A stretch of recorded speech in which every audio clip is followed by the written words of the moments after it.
प्यारे बच्चों, कैसे हैं आप लोग। आशा करते हैं कि आप लोग अच्छे होंगे, स्वस्थ होंगे और आप लोगों की तैयारी बेहतर चल रही होगी। तो आज के इस वीडियो में जो आपकी एसएससी स्टेनोग्राफर की न्यू वैकेंसी आई है, जिसका एग्ज़ाम नवंबर से दिसंबर के बीच में लिया जाना है, उसी के हाल ही के टीसीएस के द्वारा पूछे गए सभी प्रश्न इस वीडियो में डिस्कस करने वाले हैं। तो जिन भी कैंडिडेट्स का एसएससी स्टेनोग्राफर का एग्ज़ाम लगा हुआ है, तो मैं आपको ये 100% गारंटी देता हूँ कि आपके एसएससी स्टेनोग्राफर के एग्ज़ाम में यहाँ से प्रश्न पूछे जाएंगे।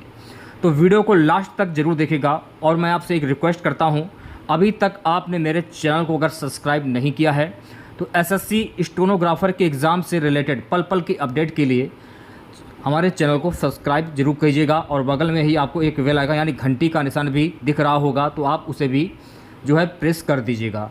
तो चलिए वीडियो को शुरू करते हैं। तो पहला क्वेश्चन हमारा है, खालिस्तान ने खालिस्तान में दूसरे ओलंपिक खेलों की मेज़बानी की थी। फ्रांस ने 1900 में दूसरे ओलंपिक खेलों की मेज़बानी की थी। तो दूसरा ऑप्शन जो है ये बिल्कुल सही हो जाएगा। अगर आप एसएससी स्टेनोग्राफर 2024 परीक्षा की तैयारी कर रहे हैं तो तुरंत चैनल को सब्सक्राइब करें। क्लासें आप लोगों की जो हैं वो स्टार्ट हो चुकी हैं। निम्नलिखित में से किस अनुच्छेद के तहत सामान्य न्याय और मुक्त कानूनी सहायता प्रदान करने का प्रावधान है? किस अनुच्छेद के तहत सामान्य न्याय और मुक्त कानूनी सहायता प्राप्त करने का प्रावधान है? अनुच्छेद 39A। तो तीसरा ऑप्शन जो है ये बिल्कुल सही हो जाएगा। एसएससी स्टेनोग्राफर की पिछले साल मैंने आप लोगों को तैयारी करवाई थी, तो जीके वाले पार्ट में मैंने आप लोगों को जो कुछ भी पढ़ाया था, हमारा पढ़ाया हुआ 95% हमारा पढ़ाया हुआ आया था। नेक्स्ट क्वेश्चन हमारा है, निम्नलिखित में से किसे लोक नृत्य के लिए पद्मश्री 2023 से सम्मानित किया गया है? रानी मचैया को पद्मश्री 2023 से सम्मानित किया गया है। तो दूसरा ऑप्शन जो है ये बिल्कुल सही हो जाएगा। सो गाइस, नेक्स्ट क्वेश्चन हमारा है,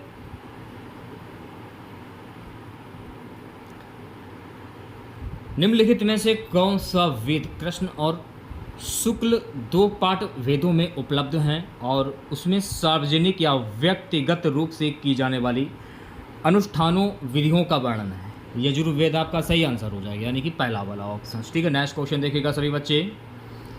सो गाइस, नेक्स्ट क्वेश्चन हमारा है, निम्नलिखित में से किसने 641 ईस्वी में चीनी दरबार में अपना दूत भेजा था? 641 ईस्वी में चीनी दरबार में अपना दूत किसने भेजा था? हर्षवर्धन ने। तो तीसरा ऑप्शन जो है ये बिल्कुल सही हो जाएगा। सो गाइस, नेक्स्ट क्वेश्चन देखिएगा। सो गाइस, नेक्स्ट क्वेश्चन हमारा है कि शतरंज का एकमात्र ऐसा मोहरा कौन सा है जो एल आकार में किसी भी वर्ग में की जा सकती है? इसको हम क्या कहते हैं?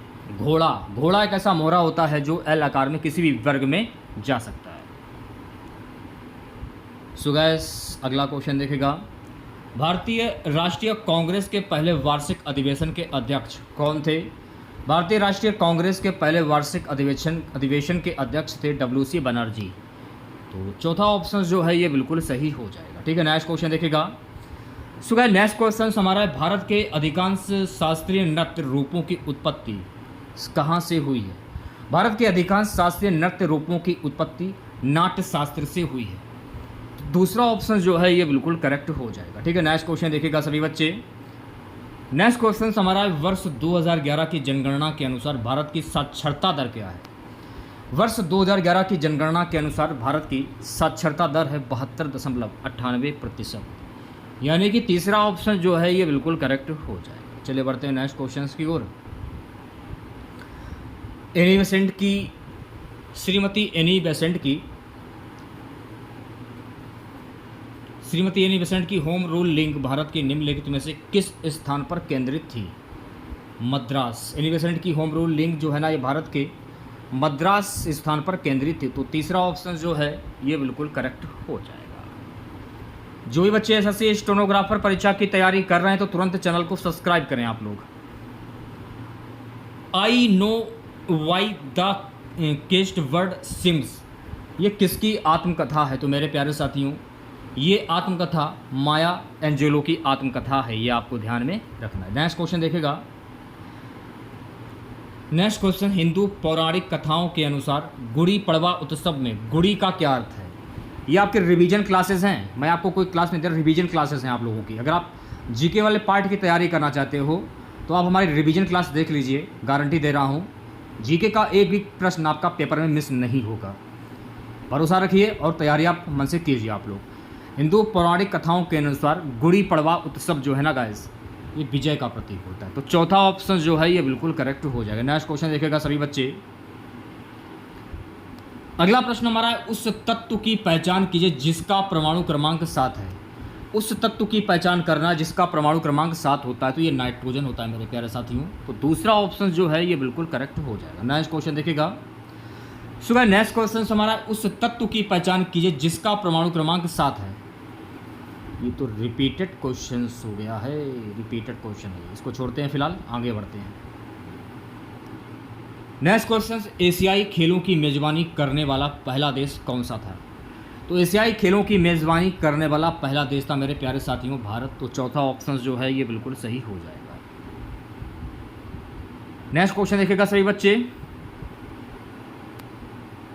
मैं सभी बच्चों से रिक्वेस्ट करना चाहता हूं, अगर आप इस वीडियो को देख रहे हैं, अगर आप लोगों ने अभी तक चैनल को सब्सक्राइब नहीं किया है, अगर आप एसएससी की किसी भी परीक्षा की तैयारी कर रहे हैं तो तुरंत चैनल को सब्सक्राइब करें। और एसएससी स्टेनोग्राफर की आप लोगों की जो क्लासें हैं वो स्टार्ट हो चुकी हैं।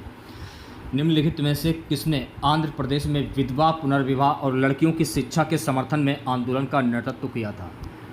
वीडियो को लाइक कर दीजिए क्योंकि आपका जो एक लाइक आता है वो हमें बहुत ही ज़्यादा मोटिवेट करता है।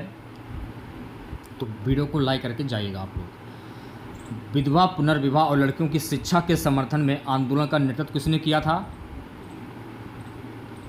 कुंदकुरी वीरेशलिंगम, यानी कि दूसरा ऑप्शन जो है गाइस ये बिल्कुल सही हो जाएगा। चलिए बढ़ते हैं नेक्स्ट क्वेश्चन की और नेक्स्ट क्वेश्चन देखिएगा गाइस। अगला क्वेश्चन हमारा, मलयालम नववर्ष को केरल में क्या कहा जाता है? तो मलयालम नववर्ष को केरल में कहा जाता है विशु। क्या कहा जाता है? विशु। तो तीसरा ऑप्शन करेक्ट हो जाएगा। सो गाइस नेक्स्ट क्वेश्चन हमारा, जनवरी 2023 तक प्राप्त जानकारी के अनुसार छत्तीसगढ़ के मुख्यमंत्री कौन है? जनवरी 2023 तक प्राप्त जानकारी के अनुसार छत्तीसगढ़ के मुख्यमंत्री हैं भूपेश बघेल। कौन है? भूपेश बघेल। तीसरा ऑप्शन जो है ये बिल्कुल सही हो जाएगा। नेक्स्ट क्वेश्चन, विषाणुओं के व्यास के आकार की सीमा खालिस्तान तक होती है। विषाणुओं के व्यास के आकार की सीमा 20 से 200 nm तक होती है। तो पहला ऑप्शन जो है ये बिल्कुल करेक्ट हो जाएगा। चलिए बढ़ते हैं नेक्स्ट क्वेश्चन की ओर। सो गाइस नेक्स्ट क्वेश्चन हमारा है, एस वलेस वंशी को 2022 में पद्मश्री पुरस्कार से सम्मानित किया गया। वे किस वादन के लिए प्रसिद्ध हैं? सो गाइस ये शहनाई वादन के लिए प्रसिद्ध हैं। तो चौथा ऑप्शन जो है ये बिल्कुल सही हो जाएगा। नेक्स्ट क्वेश्चन देखिएगा। अगला प्रश्न हमारा क्या है, ध्यानपूर्वक देखिएगा। जनगणना 2011 के अनुसार भारत की औसत वार्षिक वृद्धि दर क्या है? तो जनगणना 2011 के अनुसार भारत की औसत वार्षिक वृद्धि दर है गाइस 1.64%। तो तीसरा ऑप्शन करेक्ट हो जाएगा। ठीक है, अगला क्वेश्चन देखेगा। चावल की निम्नलिखित में से किस किस्म को भारत के लिए चमत्कारिक चावल के रूप में जाना जाता है? इसे पहली बार 1967 में असाधारण के साथ उगाया गया था। IRV, यानी कि पहला ऑप्शन जो है ये बिल्कुल सही हो जाएगा। चलिए बढ़ते हैं नेक्स्ट क्वेश्चन की ओर। सो गाइस नेक्स्ट क्वेश्चन है, प्रायद्वीपीय भारत की सबसे बड़ी नदी कौन सी है? प्रायद्वीपीय भारत की जो सबसे बड़ी नदी है गाइस ये है गोदावरी नदी। कौन सी है? गोदावरी। तो तीसरा ऑप्शन जो है ये बिल्कुल सही हो जाएगा। ठीक है, नेक्स्ट क्वेश्चन देखिएगा। भारतीय संविधान में राज्य के नीति निर्देशक तत्व निम्नलिखित में से किस संविधान से लिए गए हैं? भारतीय संविधान में राज्य के नीति निर्देशक तत्व ये आयरलैंड के संविधान से लिए गए हैं। तो दूसरा ऑप्शन जो है गाइस ये बिल्कुल सही हो जाएगा। नेक्स्ट क्वेश्चन देखिएगा सभी बच्चे। IOA के प्रथम अध्यक्ष कौन थे? तो मेरे प्यारे साथियों IOA के प्रथम अध्यक्ष थे सर दुआबजी टाटा। पहला ऑप्शन जो है ये बिल्कुल सही हो जाएगा। नेक्स्ट क्वेश्चन देखिएगा सभी बच्चे। केंद्रीय विश्वविद्यालय संशोधन विधेयक 2022 खालिस्तान की स्थापना से संबंधित है। केंद्रीय विश्वविद्यालय संशोधन विधेयक 2022 गति शक्ति विश्वविद्यालय से संबंधित है। तो पहला ऑप्शन जो है गाइस ये बिल्कुल सही हो जाएगा। चलिए बढ़ते हैं नेक्स्ट क्वेश्चन की ओर। अगला प्रश्न हमारा, Indian iron and steel company ने अपना पहला कारखाना निम्नलिखित में से किस स्थान पर स्थापित किया था? Indian iron and steel company ने अपना पहला कारखाना हीरापुर में स्थापित किया था। कहाँ पर स्थापित किया था? हीरापुर में। तो चौथा ऑप्शन जो है ये बिल्कुल करेक्ट हो जाएगा। हरिप्रसाद चौरसिया। हरिप्रसाद चौरसिया किस वाद्य यंत्र के उल्लेखनीय प्रतिपादक हैं? हरिप्रसाद चौरसिया जो है ना, ये बांसुरी वाद्य यंत्र के उल्लेखनीय प्रतिपादक हैं। तो तीसरा ऑप्शन जो है गाइस ये बिल्कुल सही हो जाएगा। अगला प्रश्न, मामलुक शैली की स्थापना कला किस वंश से संबंधित है? तो मामलुक शैली की स्थापत्य कला जो है ना, ये गुलाम वंश से संबंधित है। किस वंश से संबंधित है? गुलाम वंश से। तो तीसरा ऑप्शन जो है गाइस ये बिल्कुल सही हो जाएगा। चलिए बढ़ते हैं नेक्स्ट क्वेश्चन की ओर। अगला प्रश्न क्या है कि हर्षवर्धन की मृत्यु के लगभग 75 वर्ष बाद किस शासक ने कन्नौज की सत्ता संभाली? हर्षवर्धन की मृत्यु के लगभग 75 वर्ष बाद यशोवर्मन ने कन्नौज की सत्ता संभाली। तो पहला ऑप्शन जो है ये बिल्कुल सही हो जाएगा। गाइस अगला क्वेश्चन देखिएगा, भारत के योजना आयोग 2011-12 के अनुसार गरीबी रेखा से नीचे की जनसंख्या के प्रतिशत के साथ निम्नलिखित राज्यों का मिलान करें। तो इसमें जो आपका चौथा वाला ऑप्शन जो है ये बिल्कुल सही हो जाएगा। ठीक है, गुजरात 16.63, 16.63 ये सब मिलान हो जाएगा। और हरियाणा का हो जाएगा 11.16 हो जाएगा। हिमाचल प्रदेश का 8.06। इस प्रकार से जो है आप लोग सुमेल कर सकते हैं। ठीक है, नेक्स्ट क्वेश्चन देखिएगा, ग्रेनाइट के प्रमुख घटक क्या हैं? सो गाइस ग्रेनाइट के प्रमुख घटक क्या हैं, इसमें ये पूछा जा रहा है। तो चौथा वाला ऑप्शन जो है ये बिल्कुल सही हो जाएगा, SiO2 और Ai2O3।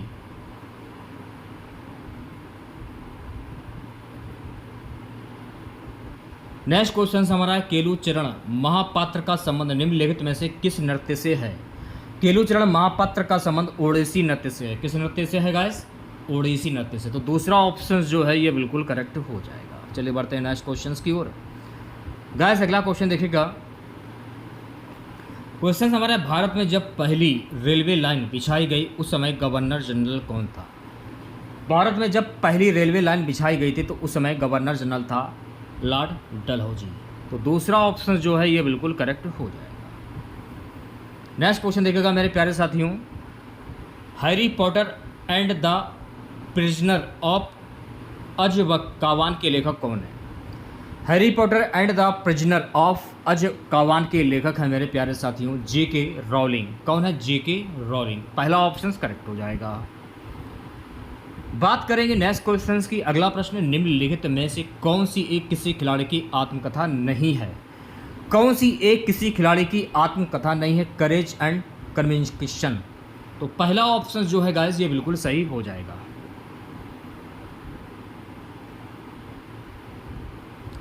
भारत में वाणिज्यिक बैंकों द्वारा निम्नलिखित में से कौन सा कार्य किया जाता है? तो भारत में वाणिज्यिक बैंकों द्वारा कौन सा कार्य किया जाता है? ऋण निर्माण। ऑप्शन नंबर पहला जो है ये बिल्कुल सही हो जाएगा। सो गाइस अगला क्वेश्चन हमारा, निम्नलिखित धातुओं में से आवर्त सारणी में उनके स्थान के आधार पर असंगत धातु का चयन कीजिए। पहला ऑप्शन जो है मैग्नीशियम, ये बिल्कुल सही हो जाएगा। ठीक है, नेक्स्ट क्वेश्चन देखेगा सभी बच्चे। सो गाइस नेक्स्ट क्वेश्चन हमारा है, कथकली का गायन प्रदर्शन पारंपरिक रूप से खालिस्तान में किया जाता है। कथकली गायन प्रदर्शन पारंपरिक रूप से संस्कृतनिष्ठ मलयालम में किया जाता है। तो दूसरा ऑप्शन जो है ये बिल्कुल सही हो जाएगा। इसमें देखिए मैंने टोटल 50 क्वेश्चंस लिए हैं जीके के। आप लोगों को पता है कि एसएससी स्टेनोग्राफर के एग्जाम में जीके वाले पार्ट से 50 प्रश्न पूछे जाते हैं। अगर आपको ये सारे के सारे क्वेश्चन जो हैं सही करने हैं तो क्लास के साथ जुड़े रहेगा आप लोग। डेली आपको एक क्लास मिला करेगी। पंजाब में बहने वाली 5 नदियां सतलुज, ब्यास, रावी, चिनाब और झेलम को पंचनद नाम दिया गया है। ये नदियां अंततः किस सागर में गिरती हैं? तो ये जो नदियां हैं ना गाइस, ये अरब सागर में गिरती हैं। कहाँ पर गिरती हैं? अरब सागर में। तो चौथा ऑप्शन जो है ये बिल्कुल सही हो जाएगा। जनवरी 2023 तक प्राप्त जानकारी के अनुसार गुजरात के राज्यपाल कौन है? आचार्य देवव्रत जो है ना, ये वर्तमान में गुजरात के राज्यपाल हैं। तो तीसरा ऑप्शन जो है ये बिल्कुल सही हो जाएगा। ओवल स्टेडियम का संबंध किस खेल से? तो ओवल स्टेडियम का संबंध क्रिकेट से है। तो चौथा ऑप्शन करेक्ट हो जाएगा। सो गाइस नेक्स्ट क्वेश्चन हमारा है, थोड़ा सा देखिए आप लोगों का सपोर्ट चाहिए। अगर क्लासे मैं आप लोगों को करा रहा हूँ डेली 50 प्रश्नों का मैं आपको करा रहा हूँ रिवीजन क्लासेस के रूप में, तो आप लोगों का भी फर्ज बनता है कि आप लोग वीडियो को लाइक कीजिएगा, ज़्यादा से ज़्यादा सपोर्ट कीजिए हमें। भारतीय संविधान के अनुसार संयुक्त लोक सेवा आयोग के सदस्य के लिए अपने पद पर बने रहने की अधिकतम आयु क्या है? भारतीय संविधान के अनुसार संयुक्त लोक सेवा आयोग के सदस्य के लिए अपने पद पर बने रहने की अधिकतम जो आयु रहती है वो होती है 62 वर्ष। तो दूसरा ऑप्शन जो है ये बिल्कुल सही हो जाएगा। कौन सा पारिस्थितिक नियम कहता है कि गर्म जलवायु में शरीर का रूप या आकार रैखिक होता है और ठंडी जलवायु में अधिक गोल और सुगंधित होता है? एलन का नियम। तो तीसरा ऑप्शन जो है ये बिल्कुल सही हो जाएगा। निम्नलिखित में से किस देवता को उत्तर वैदिक काल में एक नया उपनाम हल स्वामी प्राप्त हुआ? किस देवता को उत्तर वैदिक काल में एक नया उपनाम हल स्वामी प्राप्त हुआ? इंद्र। यानी चौथा ऑप्शन जो है ये बिल्कुल करेक्ट हो जाएगा। चलिए बढ़ते हैं नेक्स्ट क्वेश्चन की ओर। सो गाइस नेक्स्ट क्वेश्चन हमारा है कि सादिया धुबरी खंड को जोड़ने वाला राष्ट्रीय जलमार्ग 2 निम्नलिखित में से किस नदी पर स्थित है? सादिया धुबरी खंड को जोड़ने वाला राष्ट्रीय जलमार्ग 2 जो है ना गाइस, ये ब्रह्मपुत्र नदी पर स्थित है। तो तीसरा ऑप्शन जो है ये बिल्कुल सही हो जाएगा। अगला प्रश्न हमारा है गाइस कि भारत में कार्यबल की क्षेत्रीय संरचना 2011 के आंकड़ों के अनुसार कुल श्रमिकों का कितना प्रतिशत प्राथमिक क्षेत्र में कार्यरत है? 54.6%। तो पहला ऑप्शन जो है ये बिल्कुल करेक्ट हो जाएगा। नेक्स्ट क्वेश्चन देखिएगा सभी बच्चे। सो गाइस नेक्स्ट क्वेश्चन हमारा है कि निम्नलिखित में से किसे विश्व में हरित क्रांति का जनक कहा जाता है? विश्व में हरित क्रांति का जनक नॉर्मन बोरलॉग को कहा जाता है। तो तीसरा ऑप्शन जो है गाइस ये बिल्कुल सही हो जाएगा। ठीक है, नेक्स्ट क्वेश्चन देखिएगा। निम्नलिखित में से कौन से विकल्प में सभी संक्रमण धातुएं हैं? Cu, Fe, Ni और Ti। तो तीसरा ऑप्शन जो है ये बिल्कुल सही हो जाएगा। अगला क्वेश्चन देखेगा सभी बच्चे। नेक्स्ट क्वेश्चन हमारा है, टाइफाइड बुखार की उपस्थिति की पुष्टि करने के लिए निम्नलिखित में से किस परीक्षण का उपयोग किया जाता है? देखिए जो बच्चे 2023 में जो बच्चे एग्ज़ाम क्रैक नहीं कर पाए थे एसएससी स्टेनोग्राफर का, तो आप लोगों के पास सुनहरा मौका है इस बार एसएससी स्टेनोग्राफर का एग्ज़ाम क्रैक करने के लिए। देखिए जीके वाला जो पार्ट होता है उसमें टोटल 50 प्रश्न पूछे जाते हैं। इसकी गारंटी मैं ले रहा हूँ, जीके की गारंटी मैं ले रहा हूँ। और बाकी जो पार्ट आपके बच्चे हुए जैसे इंग्लिश हुआ और रीजनिंग हुआ उसको आप कर लीजिए। जीके वाले पार्ट की गारंटी मैं ले रहा हूँ। एक भी क्वेश्चन नहीं छूटेगा पेपर में, एक भी छूट जाए तो मैं वीडियो बनाना बंद कर दूंगा। मैं ऐसे ही नहीं कह रहा हूँ, बस आप लोग क्लासें देखते चलिए। पिछली जो भी मैंने क्लासें आप लोगों को कराई हैं उन क्लासों को जरूर देखकर जाइएगा आप लोग। ठीक है, प्लेलिस्ट मैंने बना दी है, उन क्लासों को जरूर देखिए जो क्लासें आपकी छूट चुकी हैं। टाइफाइड बुखार की उपस्थिति की पुष्टि करने के लिए निम्नलिखित में से किस परीक्षण का उपयोग किया जाता है? Widal test. तीसरा ऑप्शन जो है ये बिल्कुल सही हो जाएगा। ठीक है, नेक्स्ट क्वेश्चन देखिएगा सभी बच्चे। तो आपके पूरे के पूरे 50 क्वेश्चन जो हैं वो कंप्लीट होते हैं यहाँ पर। तो कैसा लगा वीडियो आप लोगों को कमेंट बॉक्स में ज़रूर बताइएगा। अगर आप वाकई में एसएससी स्टेनोग्राफर परीक्षा की तैयारी कर रहे हैं, अगर आपको सरकारी नौकरी चाहिए इस बार, आपने कसम खाई है कि हमको इस बार एसएससी स्टेनोग्राफर हर हाल में बनना है, तो उसके लिए आपको मेहनत करनी होगी। सबसे पहले आपको एग्ज़ाम क्रैक करना होगा, उसके बाद आगे सोचिए कि क्या होगा। ठीक है, सबसे पहले एग्जाम क्रैक कीजिए, उसके बाद बात कीजिए। तो जीके वाला जो पार्ट आपका है उसकी गारंटी मैं ले रहा हूँ, बाकी की आप तैयारी कर लीजिए, क्योंकि 2024 आप लोगों के लिए बहुत ही ज़्यादा खास है। क्योंकि बहुत सारे ऐसे बच्चे होंगे जो ओवर एज हो जाएंगे, बाद में आप एसएससी स्टेनोग्राफर का फॉर्म जो है वो फिल नहीं कर पाएंगे। ठीक है, कुछ नए बच्चे भी होंगे, ये भी मैं जानता हूँ। तो सपोर्ट कीजिए, आप लोगों का सपोर्ट चाहिए, क्योंकि जब तक आप सपोर्ट नहीं करेंगे तो आपको क्लासें आपको नहीं मिल पाएंगी। उसके लिए आपसे क्षमा चाहता हूँ। तो ज़्यादा से ज़्यादा सपोर्ट कीजिए आप लोग, वीडियो को लाइक कीजिए, शेयर कीजिए। चैनल पर नए हैं, सब्सक्राइब नहीं किया तो चैनल को तुरंत सब्सक्राइब करें और नोटिफिकेशन बेल ऑन करना ना भूलें। मिलते हैं नेक्स्ट वीडियो के साथ। जय हिंद, जय भारत।